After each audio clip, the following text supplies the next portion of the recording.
ಒಂದು ಗ್ರಾಮದಲ್ಲಿ ಶಾರದಮ್ಮ ಎನ್ನುವ ವಯಸ್ಸಾದ ಅಜ್ಜಿ ಇದ್ರು. ಅವರ ಮೊಮ್ಮಗ ಸುಧಾಕರ್ ಅವನ ಹೆಂಡತಿ ವೈದೇಹಿ ಜೊತೆ ಇದ್ರು. ಶಾರದಮ್ಮನಿಗೆ ವಯಸ್ಸು ಜಾಸ್ತಿಯಾದ್ರೂ ಅವರು ತುಂಬಾ ಬುದ್ಧಿವಂತರು. ವೈದೇಹಿ ತುಂಬಾ ಓದಿದ ಹುಡುಗಿ, ಒಳ್ಳೆ ಕೆಲ್ಸದಲ್ಲಿರುವ ಹುಡುಗಿ. ಅದರಿಂದ ಸ್ವಲ್ಪ ಅವಳಿಗೆ ದಿಮಾಕು ಜಾಸ್ತಿ ಇತ್ತು. ಆ ವಿಚಾರದಲ್ಲಿ ಶಾರದಮ್ಮನಿಗೂ ವೈದೇಹಿಗೂ ಆಗ್ತಾನೆ ಇರ್ಲಿಲ್ಲ. ಒಂದು ದಿನ ಶಾರದಮ್ಮ ವೈದೇಹಿ ಜೊತೆ, ಅಮ್ಮ ವೈದೇಹಿ, ಪುಳಿಯೋಗರೆ ಮಾಡಿದೀನಿ, ಹೋಗಿ ತಿನ್ನಮ್ಮ.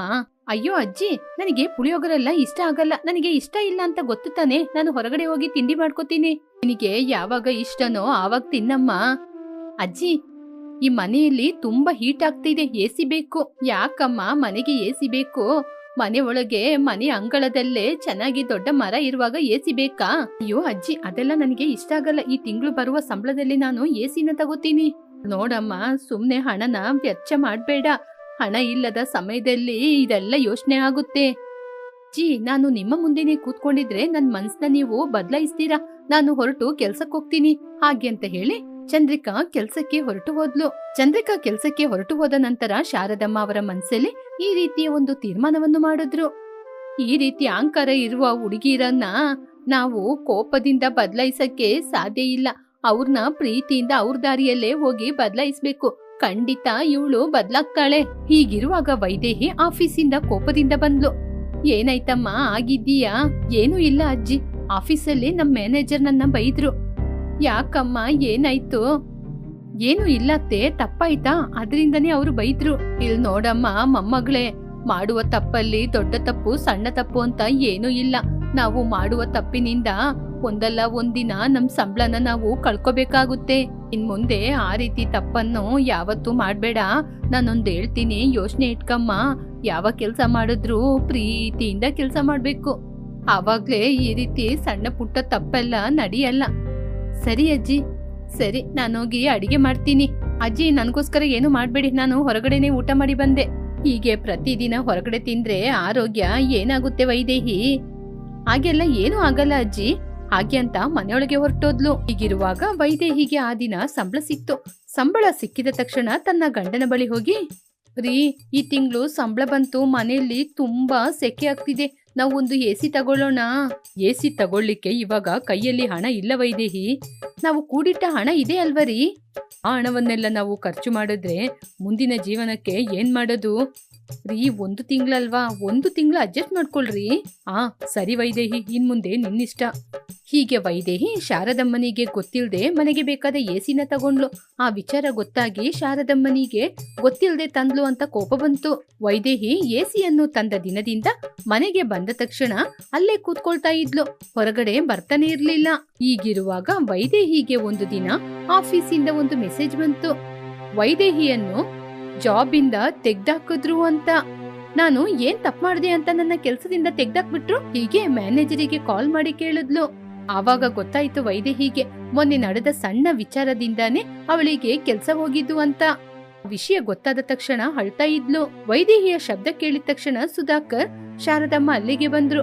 ವೈದೇಹಿ, ಏನಾಯ್ತು? ನನ್ನ ಕೆಲ್ಸದಿಂದ ತೆಗ್ದಾಕ್ಬಿಟ್ರು.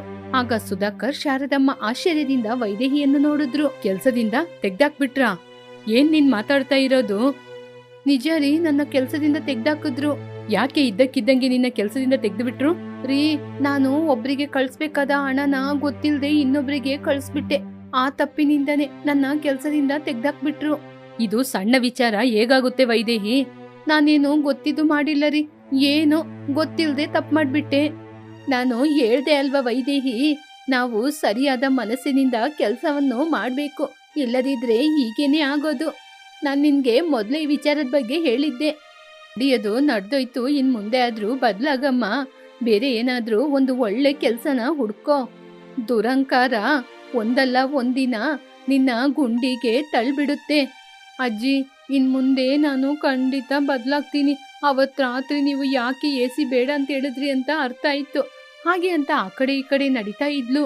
ವೈದೇಹಿ, ಇನ್ನು ನೀನು ನಿನ್ ಕೆಲ್ಸದ ಬಗ್ಗೆನೇ ಆಲೋಚನೆ ಮಾಡ್ತಾ ಇದ್ದೀಯಾ ಏನು? ಇಲ್ಲ ರೀ, ಈ ತಿಂಗಳಿಂದ ನಮಗೆ ಹಣಕ್ಕೆ ತುಂಬಾ ತೊಂದರೆ ಆಗುತ್ತೆ. ಕೂಡಿಟ್ಟ ಹಣ ಕೂಡ ಎಸಿ ಬೇಕು, ಅದು ಇದು ಅಂತ ತಗೊಂಡಾಯ್ತು. ಇವಾಗ ನಿಮಗೆ ಬರುವ ಸಂಬಳ ಕೂಡ ಮನೆಗೆ ಸರಿಯಾಗಲ್ವೇ? ಅಜ್ಜಿಯ ಮಾತು ಕೇಳದೆ ಕೂಡಿಟ್ಟ ಹಣ ಎಲ್ಲ ಖಾಲಿ ಮಾಡ್ಬಿಟ್ಟು ಇವಾಗ ಅಜ್ಜಿಯನ್ನೇ ಕೇಳೋಣ. ಅಜ್ಜಿ ಏನಾದ್ರೂ ಆಲೋಚನೆ ಮಾಡಿ ನಮ್ಗೆ ಒಳ್ಳೆ ದಾರಿ ತೋರಿಸ್ತಾರೆ. ಸರಿ ರೀ. ಹಾಗೆ ಅಂತ ಅಜ್ಜಿ ಜೊತೆ ಏನ್ ಮಾಡೋದು ಅಂತ ಕೇಳಿದ್ರು. ಅಜ್ಜಿ, ಮನೆ ಖರ್ಚಿಗೆ ಹಣ ಇಲ್ಲ, ಮನೇನ ಹೇಗೆ ನಡ್ಸೋದು ಅಂತ ಗೊತ್ತಾಗ್ತಾ ಇಲ್ಲ, ನೀವೇ ಏನಾದ್ರೂ ದಾರಿನ ತೋರಿಸ್ಬೇಕು. ಸರಿ ಕಣಪ್ಪ, ನಾನೇ ಏನಾದ್ರೂ ಆಲೋಚನೆ ಮಾಡಿ ದಾರಿ ಹೇಳ್ತೀನಿ. ಹಾಗೆ ಅಂತ ಆ ದಿನ ರಾತ್ರಿ ಆಲೋಚನೆ ಮಾಡ್ತಿದ್ರು. ವೈದೇಹಿ ಸುಧಾಕರ್ ಪಡುವ ಕಷ್ಟವನ್ನು ನೋಡಿ ಅವ್ರಿಗೆ ಏನಾದ್ರೂ ಒಂದು ಒಳ್ಳೆ ದಾರಿ ತೋರಿಸ್ಬೇಕು ಅಂತ ಆಲೋಚನೆ ಮಾಡಿದ್ರು. ಶಾರದಮ್ಮ ತನ್ನ ಮನಸ್ಸಲ್ಲಿ ಈ ರೀತಿ ಆಲೋಚನೆ ಮಾಡಿದ್ರು. ಪಾಪ, ನನ್ ಮೊಮ್ಮಗಳು ತುಂಬಾ ಕಷ್ಟನ ಅನುಭವಿಸ್ತಿದ್ದಾರೆ. ಆದ್ರೆ ಉದ್ಯೋಗ ಇಲ್ಲದೆ ಇಬ್ರು ತುಂಬಾ ಕಷ್ಟ ಪಡ್ತಿದ್ದಾರೆ. ಹೇಗೆ ಇವ್ರ ಸಮಸ್ಯೆನ ನಿಭಾಯಿಸೋದು? ಹಾಗೆ ಅಂತ ಪುಸ್ತಕವನ್ನು ನೋಡಿದ್ರು. ಆವಾಗ ಅವರಿಗೆ ಒಂದು ಆಲೋಚನೆ ಬಂತು. ಆಗ ಮೊಮ್ಮಗನ ಕರೆದು, ಅಪ್ಪ ಸುಧಾಕರ, ವೈದೇಹಿ. ಹಾಗೆ ಕರೆದ ತಕ್ಷಣ ಸುಧಾಕರ್ ಮತ್ತು ವೈದೇಹಿ ಬಂದ್ರು. ಏನಜ್ಜಿ ಕರೆದ್ರಿ? ಇಲ್ ನೋಡಮ್ಮ ವೈದೇಹಿ, ಇನ್ ಮುಂದೆ ನೀನು ಕೆಲ್ಸಕ್ಕೆ ಹೋಗೋದ್ ಬೇಡ. ಸಂಜೆ ಸಮಯದಲ್ಲಿ ಚಿಕ್ಕ ಮಕ್ಕಳಿಗೆ ನೀನು ಮನೆಯಲ್ಲೇ ಇದ್ಕೊಂಡು ಟ್ಯೂಷನ್ ಕೊಡು. ನೀನು ಪ್ರೀತಿಯಿಂದ ಅವರಿಗೆ ಪಾಠನ ಹೇಳ್ಕೊಡ್ಬೇಕು.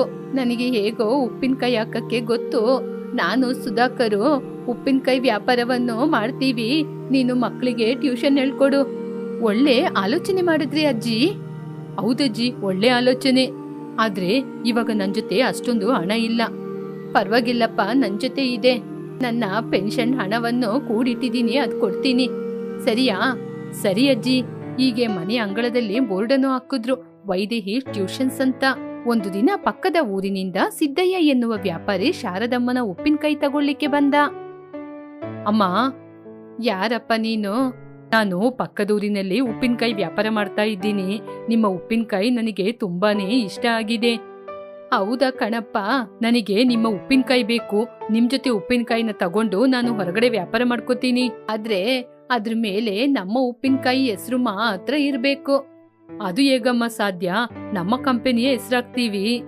ಇಲ್ಲ ಕಣಪ್ಪ, ನನ್ನ ಉಪ್ಪಿನಕಾಯಿನ ತಗೊಳ್ಳೋದಾದ್ರೆ ಸಾರದ ಉಪ್ಪಿನಕಾಯಿ ಅಂತ ಅದ್ರ ಮೇಲೆ ಹೆಸರಾಕ್ಬೇಕು, ಜನರಿಗೆ ಗೊತ್ತಾಗ್ಬೇಕು. ಅಜ್ಜಿ, ನಾನ್ ನಿಮ್ಗೆ ಹಣ ಜಾಸ್ತಿ ಕೊಡ್ತೀನಿ. ಹಣಕ್ಕೆ ನಾನು ಮರಳಾಗೋದಿಲ್ಲಪ್ಪ, ನೀನ್ ಇನ್ನು ಹೋಗ್ಬೋದು. ಹಾಗೆ ಅಂತ ಹೇಳಿದ ತಕ್ಷಣ ಸಿದ್ದಯ್ಯ ಅಲ್ಲಿಂದ ಹೊರಟು ಹೋದ. ಶಾರದಮ್ಮ ಅಂದುಕೊಂಡ ಹಾಗೆ ಒಳ್ಳೆ ರೀತಿ ವ್ಯಾಪಾರ ಆಯಿತು. ಶಾರದನ ಉಪ್ಪಿನಕಾಯಿ ಅಂದ್ರೆ ಗೊತ್ತಿಲ್ಲದವರೇ ಇಲ್ಲ. ವೈದೇಹಿ ಕೂಡ ಮಕ್ಕಳಿಗೆ ಚೆನ್ನಾಗಿ ಟ್ಯೂಷನ್ ಅನ್ನು ತೆಗಿತಾ ಇದ್ಲು. ಒಂದು ದಿನ ವೈದೇಹಿ, ಅಜ್ಜಿ, ನಿಮ್ಮಿಂದನೇ ಇವತ್ತು ನಾವು ಇಬ್ರು ಚೆನ್ನಾಗಿದ್ದೀವಿ. ಇನ್ ಮುಂದೆ ನಾನು ನಿಮ್ ಮಾತು ಕೇಳದೆ ಏನು ಮಾಡಲ್ಲ. ವೈದೇಹಿಯ ಮಾತು ಕೇಳಿ ಶಾರದಮ್ಮ ಸಂತೋಷ ಪಡುತ್ತಾ, ವೈದೇಹಿ, ಹಣ ಹೋಗುತ್ತೆ ಬರುತ್ತೆ, ಆದ್ರೆ ನಾವು ಪ್ರೀತಿಯಿಂದ, ಬುದ್ಧಿವಂತಿಕೆಯಿಂದ, ಧೈರ್ಯದಿಂದ ಏನೇ ಮಾಡಿದ್ರು ಅದು ನಮಗೆ ಒಳ್ಳೇದೇ ಆಗುತ್ತೆ. ಅಜ್ಜಿ, ಇನ್ ಮುಂದೆ ನಾನು ನಿಮ್ಮ ದಾರಿಯಲ್ಲೇ ನಡೀತೀನಿ. ಹೀಗೆ ಆ ಕುಟುಂಬ ಸಣ್ಣ ವ್ಯಾಪಾರದಿಂದ ಒಳ್ಳೆ ಲಾಭವನ್ನು ಸಂಪಾದನೆ ಮಾಡಿದ್ರು.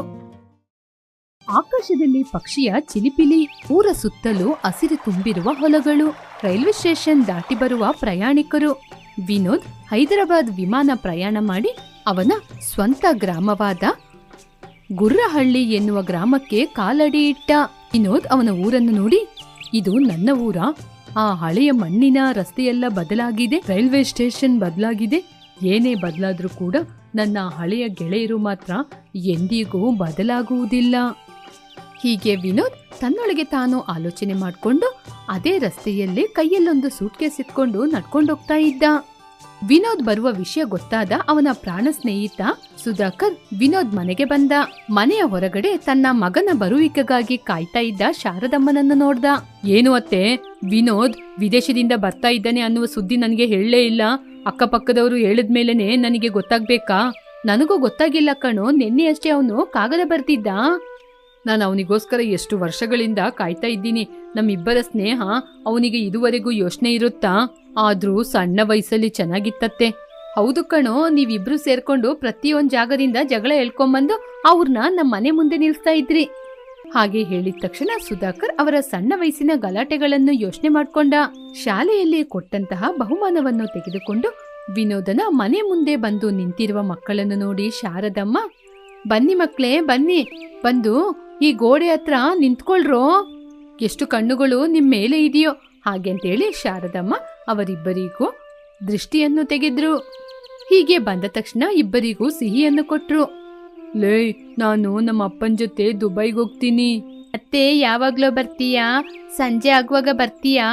ಹಾಗೆ ಅಂತ ಅಮಾಯಕವಾಗಿ ಕೇಳಿದ ಸುಧಾಕರ್. ಇಲ್ಲ ಕಣೋ, ನಾನ್ ಬರ್ಲಿಕ್ಕೆ ತುಂಬಾ ದಿನ ಆಗುತ್ತೆ. ಹಾಗೆ ಅಂತ ವಿನೋದನನ್ನು ನೆನ್ಸ್ಕೊಂಡಿರುವ ಸುಧಾಕರನನ್ನು ಶಾರದಾ ಜೋರಾಗಿ ಕರೆದ್ರು. ಸುಧಾಕರ್ ಯೋಚನೆಯಿಂದ ಹೊರಗೆ ಬಂದ. ಸುಧಾಕರ್, ನಿನ್ ಫ್ರೆಂಡ್ ರಸ್ತೆಯಲ್ಲಿ ನಡ್ಕೊಂಡ್ ಬರ್ತಾ ಇರ್ತಾನೆ, ನೀನೋಗಿ ಅವನ್ನ ಕರ್ಕೊಂಬಾ ಹಾಗೆ ಅಂತ ಹೇಳಿದ್ರು ಶಾರದಮ್ಮ. ಮೊದ್ಲೇ ನಮ್ಮ ಊರಿನ ರೋಡೆಲ್ಲ ಬದ್ಲಾಗಿದೆ, ಅವನಿಗೆ ಗುರ್ತಿ ಇರುತ್ತೋ ಇಲ್ವೋ? ಸರಿಯತ್ತೆ, ನಾನೋಗಿ ಕರ್ಕೊಂಬರ್ತೀನಿ. ನೀವು ದೃಷ್ಟಿ ತೆಗಿಕೆಲ್ಲ ರೆಡಿ ಮಾಡಿಟ್ಟಿರಿ. ಸರಿಯಪ್ಪ, ನೀನ್ ಹೋಗಿ ಬಾ ಹಾಗೆ ಹೇಳಿದ ತಕ್ಷಣ ಸುಧಾಕರ್ ಹೊರಟು ಹೋದ.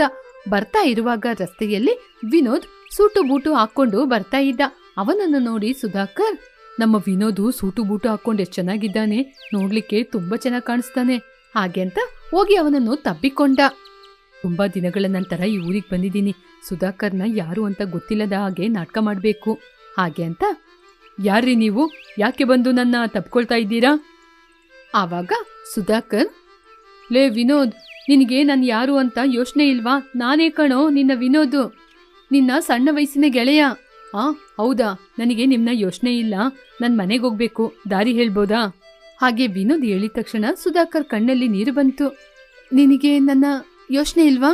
ನೀನು ನಾನು ಅಂಜಲಿ ಆಟಾಡ್ತಾ ಇದ್ದೋ, ಊರತ್ರ ಉಯ್ಯಾಲೆಯಲ್ಲಿ ತಳ್ತಾ ಆಟಾಡ್ತಾ ಇದ್ದೋ, ನಿಂಗೆ ಯೋಚನೆ ಇಲ್ವಾ? ವಿನೋದ್, ಇದೆಲ್ಲ ನಿಜವಾಗ್ಲೂ ನಿನಗೆ ಯೋಚನೆ ಇಲ್ವಾ ಹಾಗೆ ಅಂತ ಅಮಾಯಕವಾಗಿ ಕೇಳಿದ. ನನಗೇನು ಗುರ್ತಿಲ್ಲ ಹಾಗೆ ಅಂತ ವಿನೋದ್ ಮುಂದಕ್ಕೆ ಹೋದ.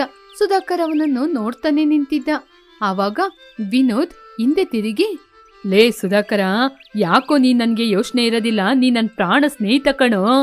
ಆ ಮಾತು ವಿನೋದನ ಬಾಯಿಂದ ಬಂದ ತಕ್ಷಣ ಸುಧಾಕರನ ಕಣ್ಣಲ್ಲಿ ಆನಂದ ಬಾಷ್ಪ ಬಂತು. ಮತ್ತೊಮ್ಮೆ ಹೋಗಿ ತನ್ನ ಗೆಳೆಯನನ್ನು ತಬ್ಬಿಕೊಂಡ. ಮತ್ತೆ ಯಾಕೋ ನನ್ನ ಇಷ್ಟೊತ್ತು ಆಟಾಡಿಸ್ದೆ? ಅದು ನಿನ್ನ ಸ್ವಲ್ಪ ಆಟಾಡ್ಸ್ಬೇಕಲ್ವಾ? ನಿನಗೆ ನಾನು ಅಂಜಲಿ ಜ್ಞಾಪಕದಲ್ಲಿ ಇದ್ದೀವಿ ತಾನೆ? ನನ್ ಖಂಡಿತ ನಿಮ್ನ ಮರ್ತಿಲ್ಲ ಕಣೋ. ನೀವು ನಾನು ತೀರ್ಕೊಂಡಾಗ ಮಾತ್ರ ಅಲ್ಲ ಕಣೋ, ಈ ಮಣ್ಣಲ್ಲಿ ಬೆರೆತು ಹೋದಾಗ ಕೂಡ ನಿಮ್ ಯೋಚನೆ ನನಗಿರುತ್ತೆ. ಸರಿ ಕಣೋ, ಇವಾಗ ಆ ಮಾತೆಲ್ಲ ಯಾಕೆ? ಮನೆ ಹತ್ರ ಅತ್ತೆ ನಮಗೋಸ್ಕರ ಕಾಯ್ತಾ ಇರ್ತಾರೆ, ಬಾ ಹೋಗೋಣ. ಹೀಗೆ ಅವರಿಬ್ಬರು ಮಾತನಾಡಿಕೊಂಡು ರಸ್ತೆಯಲ್ಲಿ ಸಿಗುವವರನ್ನು ಪರಿಚಯವನ್ನು ಮಾಡಿಸಿಕೊಂಡು ಮನೆಗೆ ಹೋದ್ರು. ಶಾರದಾ ಅವರಿಗೋಸ್ಕರ ದೃಷ್ಟಿ ನೀರನ್ನು ರೆಡಿ ಮಾಡಿಟ್ಟಿದ್ರು.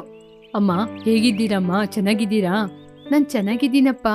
ಅಮ್ಮ, ನೀವು ಸ್ವಲ್ಪ ಕೂಡ ಬದಲೇ ಆಗಿಲ್ಲ ಹಾಗೆ ಹೇಳಿ ಇಬ್ಬರು ಹೋಗಿ ಮನೆಯೊಳಗೆ ಕೂತ್ಕೊಂಡ್ರು.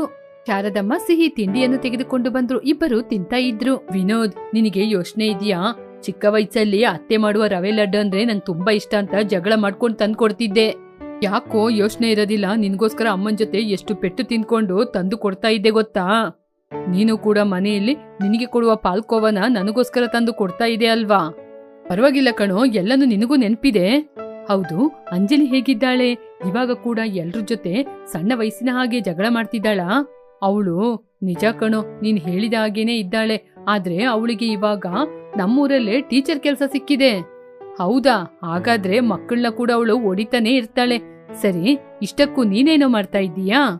ನಮ್ಮ ತಂದೆ ತೀರ್ಕೊಂಡ್ಮೇಲೆ ಮನೆಯ ಕಷ್ಟಕ್ಕೋಸ್ಕರ ನಾನು ನಮ್ಮ ಹೊಲದಲ್ಲೇ ಕೆಲಸ ಮಾಡ್ತಿದ್ದೀನಿ ಕಣೋ.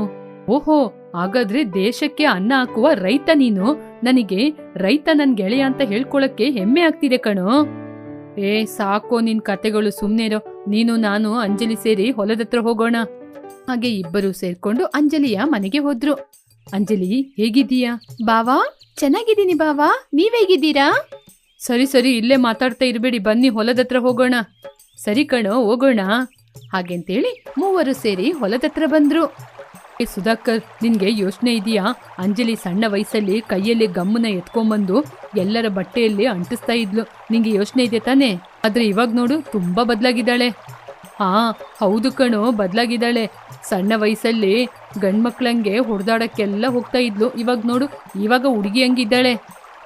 ಹೀಗೆ ಸಣ್ಣ ವಯಸ್ಸಿನ ವಿಷಯವನ್ನು ಮಾತಾಡ್ತಾ ನಗ್ತಾ ಇದ್ರು. ಆಗ ಅಂಜಲಿ ಕೋಪ ಪಡುತ್ತಾ, ಸಾಕ್ರೋ, ನನ್ನ ಮಾತ್ರ ಏನೇನೋ ಹೇಳ್ತಾ ಇದ್ದೀರಾ? ನೀನು ಸೀಬೆಕಾಯಿ ತೋಟದಲ್ಲಿ ಸೀಬೆಕಾಯಿ ಕುಯ್ತಾ ಇದ್ದಾಗ ಇವನು ಕಾವಲಿ ಇರ್ತಾ ಇದ್ದ. ಹೆಣ್ಮಕ್ಳ ಜೊತೆ ಸೇರಿ ನೀವು ಕುಂಟಾಟ ಎಲ್ಲ ಆಟಾಡ್ತಿದ್ರಿ, ಅದೆಲ್ಲ ನೀವು ಮರ್ತು ಬಿಟ್ರಾ? ಅಯ್ಯೋ ಅಯ್ಯೋ, ಸಾಕಮ್ಮ, ನಿಲ್ಸು. ಆಮೇಲೆ ನಿನ್ ಬಾಯಿಗೆ ಕೈ ಹಾಕಿ ಆಮೇಲೆ ನನಗೆ ಕೆಟ್ಟ ಹೆಸರು. ಹಾಗೆ ಬಾ ನನ್ನ ದಾರಿಗೆ. ಲೇ ಸುಧಾಕರ, ಇವಳು ನಿಜವಾಗ್ಲೂ ಬದ್ಲಾಗಿಲ್ಲ ಕಣೋ. ಹೀಗೆ ಮೂವರು ಮಾತಾಡ್ಕೊಂಡು ಮುಂದೆ ನಡ್ಕೊಂಡು ಹೋಗ್ತಾ ಹೋಗ್ತಾ ಒಂದು ಕಡೆ ನಿಂತ್ರು. ಅಲ್ಲಿ ಮರದಲ್ಲಿ ಇರುವ ಉಯ್ಯಾಲೆಯನ್ನು ನೋಡಿ, ವಿನೋದ್, ನಿನ್ಗೆ ಜ್ಞಾಪಕ ಇದೆಯಾ? ಇಲ್ಲಿ ಇರುವ ಉಯ್ಯಾಲೆಗೋಸ್ಕರ ನಾವಿಬ್ರು ಎಷ್ಟು ಸಲ ಜಗಳ ಮಾಡ್ತಾ ಇದ್ದೋ. ಹೌದು ಅಂಜಲಿ, ನಮ್ಮ ಇಬ್ಬರ ಮಧ್ಯೆ ಸುಧಾಕರ್ನಿಗೆ ನಾವು ಕಷ್ಟ ಕೊಡ್ತಾ ಇದ್ದೋ. ಸರಿ ಬಾ, ಮತ್ತೆ ಉಯ್ಯಾಲೆಯಲ್ಲಿ ಕೂತ್ಕೊಂಡು ಆಟ ಆಡೋಣ. ಹಾಗೆ ಹೇಳಿದಾಗ ವಿನೋದಿಗೆ ಉಯ್ಯಾಲೆಯ ಸಣ್ಣ ವಯಸ್ಸಿನ ಜ್ಞಾಪಕ ಬಂತು. ಉಯ್ಯಾಲೆಗೋಸ್ಕರ ಅವರು ಆಡಿದ ಜಗಳ ಜ್ಞಾಪಕಕ್ಕೆ ಬಂತು. ಅಂಜಲಿ, ನಾನು ಉಯ್ಯಾಲೆಯಲ್ಲಿ ಕೂತ್ಕೋತೀನಿ, ನೀನು ನನ್ನ ತಳ್ಬೇಕು. ಇಲ್ಲ ಕಣೋ, ನಾನೇ ಕೂತ್ಕೊಳ್ಳೋದು. ಇಲ್ಲ, ನಾನೇ ಕೂರೋದು. ಹೀಗೆ ಜಗಳ ಮಾಡ್ಕೊಂಡು ಉಯ್ಯಾಲೆಯಲ್ಲಿ ಆಟ ಆಡದೆ ಮೀನನ್ನು ಹಿಡಿತಾ ಇದ್ರು. ಹೀಗೆ ಮೀನನ್ನು ಹಿಡ್ಕೊಂಡು ಬಂದಾಗ ಒಂದು ದೊಡ್ಡ ನಾಯಿ ಬಂದು ಮೀನನ್ನು ಕಚ್ಕೊಂಡೋಯ್ತು. ಅದೆಲ್ಲ ವಿನೋದಿಗೆ ಜ್ಞಾಪಕಕ್ಕೆ ಬಂತು. ಲೇ, ಆ ಜ್ಞಾಪಕ ಎಲ್ಲ ಮತ್ತೆ ಬರ್ತಾ ಇದೆ ಕಣೋ. ಪುನಃ ಆ ದಿನಗಳು ಬೇಕು ಅನ್ಸ್ತಾ ಇದೆ. ಈ ಊರು ಎಷ್ಟೋ ಬದಲಾಯಿತು, ಆದ್ರೆ ಈ ಆಲದ ಮರ, ಈ ಉಯ್ಯಾಲೆ ಮಾತ್ರ ಹಾಗೇನೇ ಇದೆ. ನಿಜಾನೇ ಕಣೋ. ಸರಿ ಬಾ, ತೋಟಕ್ಕೆ ಹೋಗೋಣ, ಅಲ್ಲಿ ಮರಗಳನ್ನೆಲ್ಲ ತೋರಿಸ್ತೀನಿ. ಹೀಗೆ ಮೂವರು ಊರಿನಿಂದ ತೋಟದ ಒಳಗೆ ಬಂದು ಅಲ್ಲಿ ಸೀಬೆಕಾಯಿ ತೋಟಕ್ಕೆ ಬಂದು 3 ಜನ ಹಳೆಯ ವಿಷಯವನ್ನು ಜ್ಞಾಪಕ ಮಾಡ್ಕೊಂಡು ಒಬ್ಬರಿಗೊಬ್ಬರು ಮಾತಾಡ್ಕೊಂಡು ನಗ್ತಾ ಇದ್ರು. ಅಂಜಲಿ, ಬರದೇ ಇರುವ ವಿನೋದ್ ಬಂದ ತಕ್ಷಣ ಯಾಕೆ ಅವನ್ಗೆ ತಮಾಷೆ ಮಾಡ್ತೀಯಾ? ವಿನೋದ್ ಮತ್ತೆ ಸಿಗಲ್ಲ ಅಲ್ವಾ ಸುಧಾಕರ್, ಅದಕ್ಕೇನೆ. ಸರಿ ಬನ್ನಿ, ನಮ್ಮ ಊರಿನ ಆಲದ ಮರದ ಹತ್ರ ಹೋಗೋಣ. ಹಾಗೆ ಅಂತ ಹೇಳಿ ಊರಿನ ಆಲದ ಮರದ ಹತ್ರ ಬಂದ್ರು. ಸುಧಾಕರ್, ಇಲ್ಲಿ ತಾನೆ ನೀನು, ನಾನು, ಅಂಜಲಿ ಕುಂಟಾಟನ ಆಡ್ತಾ ಇದ್ದೋ. ಒಂದ್ಸಲ ಕುಂಟಾಟ ಆಡುವಾಗ ಅಂಜಲಿ ಕಾಲಿಗೆ ಕಲ್ಲು ಚುಚ್ಕೋತು. ಯಾಕೋ ಯೋಚನೆ ಇರಲ್ಲ, ಆ ದಿನ ನೀನು ನಾನು ನಮ್ಮ ಮನೆಯಲ್ಲಿ ಎಷ್ಟು ಒಂದು ಒದೆ ತಿಂದಿದೀವಿ. ಆದ್ರೆ ಇವಳು ಮತ್ತೆ ಮತ್ತೆ ಕುಂಟಾಟ ಆಡ್ಲಿಕ್ಕೆ ಬರ್ತಾಳೆ. ಸರಿ, ನೀನ್ ಎಷ್ಟು ದಿನ ಇರ್ತೀಯನೋ? ನನಗೆ 1 ತಿಂಗಳ ತನಕ ರಜೆ ಕೊಟ್ಟಿದ್ದಾರೆ. 1 ತಿಂಗಳಾದ್ಮೇಲೆ ಮತ್ತೆ ಹೋಗ್ಬೇಕು ಕಣೋ. ಹೌದಾ, ಇಲ್ಲೇ ಇರ್ಬೋದಲ್ಲ ವಿನೋದ್? ಇರ್ಬೋದು, ಆದ್ರೆ ನನಗೆ ಕೆಲ್ಸ ಅಲ್ಲೇ ತಾನೇ ಇರೋದು. ಹೀಗೆ 3 ಜನ 1 ವಾರ ಸಂತೋಷವಾಗಿ ಇದ್ರು. ಮತ್ತೆ ವಿನೋದ್ ವಿದೇಶಕ್ಕೆ ಹೋಗಬೇಕಾದ ಅವಶ್ಯಕತೆ ಬಂತು. ಸುಧಾಕರ್, ಅಂಜಲಿ ವಿನೋದ್ ಮನೆ ಮುಂದೆ ನಿಂತ್ಕೊಂಡು ವಿನೋದ್ನ ನೋಡ್ತಾ ಇದ್ರು. ಲೇ, ಏನು ಅಷ್ಟು ಬೇಗ? 1 ವಾರ ಕಳೆದೋಯ್ತು, ಇವಾಗಷ್ಟೇ ನೀನು ಬಂದಿರುವ ಹಾಗಿದೆ. ಲೇ, ನೀನೇನು ಚಿಂತೆ ಮಾಡ್ಬೇಡ, ನಾನು ಈ ಸಲ ಹೋಗಿ ಇಲ್ಲೇ ಬಂದು ಇದ್ಬಿಡ್ತೀನಿ. ನಿನ್ನ ಜೊತೆ ಸೇರಿ ನಾನ್ ಕೂಡ ಹೊಲದ ಕೆಲಸ ಮಾಡ್ತೀನಿ. ಇದೊಂದ್ಸಲ ಹೋಗಿ ಬರ್ತೀನಿ. ವಿನೋದ್, ನೀನ್ ಹೇಳೋದು ನಿಜನಾ? ನಿಜನೇ ಅಂಜಲಿ. ಅಲ್ಲಿ ನನಗೆ ಸ್ವಲ್ಪ ಕೆಲಸ ಬಾಕಿ ಆಗಿದೆ. ಆ ಕೆಲಸ ಮುಗ್ದ ತಕ್ಷಣ ಬಂದ್ಬಿಡ್ತೀನಿ. ಸರಿ ಕಣೋ, ಹಾಗಾದ್ರೆ ನೀನು ಹುಷಾರಾಗಿ ಹೋಗಿ ಬಾ. ಹಾಗೆಂತ ಹೇಳಿದ ತಕ್ಷಣ ಅವನು ಕೂಡ ಸೂಟು ಬೂಟು ಹಾಕೊಂಡು ನಿಧಾನವಾಗಿ ಅಲ್ಲಿಂದ ಹೋದ. ಅಂಜಲಿ ಸುಧಾಕರ್ ತುಂಬಾ ಚಿಂತೆ ಮಾಡುತ್ತಾ ನಿಂತು ನೋಡ್ತಿದ್ರು.